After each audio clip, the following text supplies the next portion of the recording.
ప్రతి ఏడాదిలానే ఈ ఏడాది కూడా జిహెచ్ఎంసీ సమ్మర్ స్పోర్ట్స్ క్యాంప్ని ఏర్పాటు చేసింది. ఈ నేపథ్యంలో ఎంతోమంది పిల్లలు అయితే వివిధ రకాల క్రీడలు అయితే నేర్చుకుంటున్నారు. ప్రజెంట్ మనం ఇక్కడ సనత్ నగర్ దగ్గర అయితే ఉన్నాము. చాలా వరకు అయితే ఈ క్యాంపులో చాలామంది పిల్లలైతే పాల్గొంటున్నారు. నగరంలోని చిన్నారులు అదేవిధంగా విద్యార్థుల్లో దాగి ఉన్న క్రీడా నైపుణ్యాన్ని వెలికి తీసేందుకైతే గ్రేటర్ హైదరాబాద్ మున్సిపల్ కార్పొరేషన్ ప్రతిష్టాత్మకంగా నిర్వహిస్తున్న ఈ సమ్మర్ స్పోర్ట్స్ క్యాంప్ సందడి అయితే షురూ అయింది. అన్ని చోట్ల వేసవి సెలవుల్లో కూడా విద్యార్థులకు శారీరక దృఢత్వంతో పాటు క్రీడల పట్ల ఆసక్తిని పెంచడమే లక్ష్యంగా ఈ శిబిరాలను అయితే ఏర్పాటు చేశారు. అయితే ముఖ్యంగా చూసుకున్నట్లయితే కూడా సుమారుగా 40కి పైగా క్రీడలకి సంబంధించిన శిక్షణ అయితే ఇస్తున్నారు. ఇందులో ప్రధానంగా చూసుకున్నట్లయితే కూడా cricket, football, basketball, volleyball, badminton, tennis, swimming అదేవిధంగా కబడ్డీ వంటి క్రీడలు అయితే ఉన్నాయి. వీటితో పాటు స్కేటింగ్, కరాటే అదేవిధంగా యోగా వంటి రకరకాల స్పోర్ట్స్లో కూడా నిపుణులుగా ఉన్న ఆ కోచ్తో అయితే శిక్షణ అయితే ఇప్పిస్తున్నారు.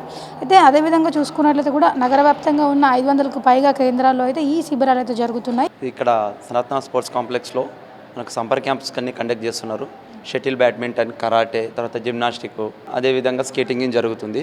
సో సమ్మర్ క్యాంపులో మనకు బెనిఫిట్ ఏంటంటే పిల్లలు చాలా తక్కువ ప్రైస్లో 1 మంత్లో వాళ్ళలో ఉన్న ప్రతిభను అనేది బయటికి తీయడానికి మనకు ఒక గొప్ప ఛాన్స్. వాళ్ళు మొబైల్ ఫోన్లకు కానీ వీడియో గేమ్లకు కానీ సో బయట ఎక్కడికి వెళ్ళకుండా ఇంట్లోనే ఉంటారు కాబట్టి సో మొబైల్లో కనెక్ట్ కాకుండా వాళ్ళకు ఒక యాక్టివిటీ ఉండాలని, స్పోర్ట్స్లో వాళ్ళకు ఉన్న టాలెంట్ అనేది బయటికి రావాలని చెప్పి ఈ సమ్మర్ క్యాంప్ యొక్క మెయిన్ ఉద్దేశం. అవును, కరాటే వచ్చేసి అమ్మాయిల మెయిన్ సెల్ఫ్ డిఫెన్స్కి, వాళ్ళ లోపల ఆత్మరక్షణ గురించి, సో వాళ్ళ లోపల ఒక ధైర్యం రావడానికి, ఫిజికల్ ఫిట్నెస్ ఉండడానికి ఇది చాలా ఉపయోగపడుతుంది. మన దగ్గర ఎక్కువ మంది చిన్నపిల్లలు వచ్చేసి అప్ టు ఇంటర్ వరకు వచ్చేస్తారు అనమాట. వాళ్ళు చాలా మంచిగా నేర్చుకొని వాళ్ళ యొక్క స్కిల్ను బయట పెట్టడానికి కానీ సో ఇది కరాటే గినంగా నేషనల్ గేమ్స్లో ఉంది. సో ఎవరైతే స్టూడెంట్స్ నీట్గా చేస్తారో వాళ్ళని స్కూల్ గేమ్ ఫెడరేషన్స్లో కానీ, నేషనల్ గేమ్స్లో కానీ, ఏషియన్ గేమ్స్లో కానీ, కామన్వెల్త్లో కానీ సో ఇలాంటి గేమ్స్లలో వాళ్ళ యొక్క ప్రతిభను బయటికి తీయడానికి కరాటే చాలా ఉపయోగపడుతుంది. సో ఈ స్పోర్ట్స్ కాంప్లెక్స్ కట్టించిన తలసాని శ్రీనివాస్ యాదవ్ గారు కానీ సో అతను చాలా కష్టపడి దీన్ని తీసుకొచ్చారు.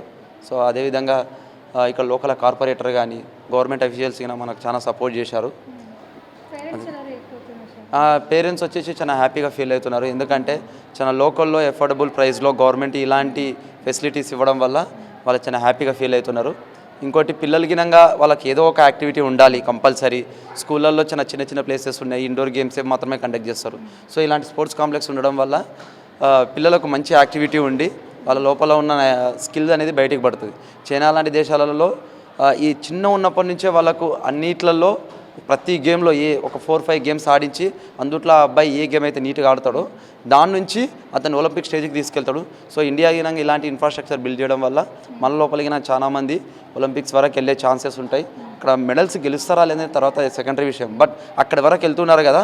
సో ఇది చాలా ఇంపార్టెంట్ అనమాట, గవర్నమెంట్ సపోర్ట్ కానీ. ఇంకా మనకి ఇక్కడ పైన బాయ్స్ జిమ్ గినంగా ఉంది, సో గ్రౌండ్ గినంగా ఉంది. చాలామంది పిల్లలు అంటే యూత్ ఏజ్ గినంగా డ్రగ్స్కి అలవాటు పడకుండా, తర్వాత గంజాయి గినంగా అలాంటి వాటికి ఆల్కహాల్కి అలవాటు పడకుండా సో ఈ గేమ్స్ ఉండడం వల్ల వాళ్ళు ఒక ఇంటి నుంచి బయటకు వచ్చి ఫ్రెండ్స్తో కలిసి సో ఇలాంటి గేమ్స్ ఆడడం వల్ల వాళ్ళకు ఒక మంచి ఎంటర్టైన్మెంట్ అవుతుంది. సో అదొక రిఫ్రెష్మెంట్ అవుతుంది, ఫిజికల్గా ఫిట్గా ఉంటారు.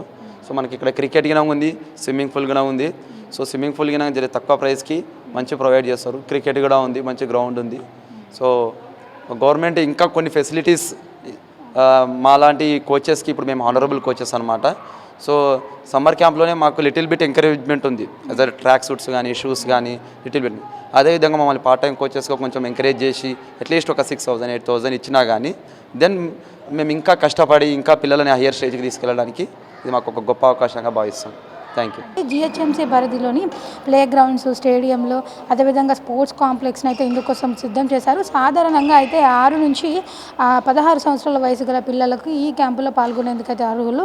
వేసవి తాపం ఎక్కువగా ఉన్న నేపథ్యంలో కూడా వేసవి ఎండని దృష్టిలో పెట్టుకొని పిల్లలకి ఎటువంటి ఇబ్బంది కలగకుండా ఉదయం 6 గంటల నుంచి 9 గంటల వరకు మాత్రమే శిక్షణ తరగతులు నిర్వహిస్తున్నారు. అదేవిధంగా సాయంత్రం పూట కూడా 5 తర్వాతనే శిక్షణ అయితే నిర్వహిస్తున్నారు. మైదానాల దగ్గర తాగునీరు, అదేవిధంగా ప్రాథమిక చికిత్సని అంటే అంటే ఫస్ట్ ఎయిడ్ని కూడా ఇతర సదుపాయాలను కూడా అందుబాటులో అయితే ఉంచడం జరిగింది. ఆసక్తి గల విద్యార్థులు ఎవరైతే ఉంటారో వాళ్ళు అదేవిధంగా చిన్నపిల్లలంతా కూడా జిహెచ్ఎంసీ అధికారిక వెబ్సైట్ అదేవిధంగా ప్రత్యేకంగా రూపొందించిన మొబైల్ యాప్ ద్వారా అయితే ఆన్లైన్లో నమోదు చేసుకోవచ్చు. తక్కువ రిజిస్ట్రేషన్ ఫీజుతోనే నాణ్యమైన శిక్షణ అందించడమే ఈ కార్యక్రమం యొక్క ప్రత్యేకత అని కూడా కోచ్లు అయితే చెబుతున్నారు. సెల్ ఫోన్ గేమ్స్ పక్కన పెట్టి మైదానంలో ఆటలాడండి అనే నినాదంతో సాగుతున్న ఈ సమ్మర్ క్యాంపులు అయితే నగర యువతకు ఎంతగానో మేలు చేస్తున్నాయి. ఈ శిబిరాల్లో ఎక్కువగా రాణించిన క్రీడాకారులు ఎవరైతే ఉంటారో వాళ్ళంతా కూడా భవిష్యత్తులో జిల్లా అదేవిధంగా రాష్ట్ర స్థాయి పోటీల్లో కూడా పాల్గొనే అవకాశం కూడా ఉందని ఇక్కడ కోచ్లు అయితే చెప్తున్నారు. మొత్తానికి చూసుకున్నట్లయితే కూడా అంటే చిన్నపిల్లలంతా కూడా చాలా వరకు స్టూడెంట్స్ సమ్మర్లో ఫోన్కే అడిక్ట్ అయ్యి ఇంట్లో ఉండడం కాకుండా ఇక్కడికి వచ్చి ఇలా గేమ్స్ ఆడడం వల్ల తమకు ఎంతో రిఫ్రెషింగ్గా ఉందని కూడా చెప్తున్నారు. ఇప్పుడు జర్నలిస్ట్ ఆర్కేతో ప్రియాంక, HM టీవీ, హైదరాబాద్.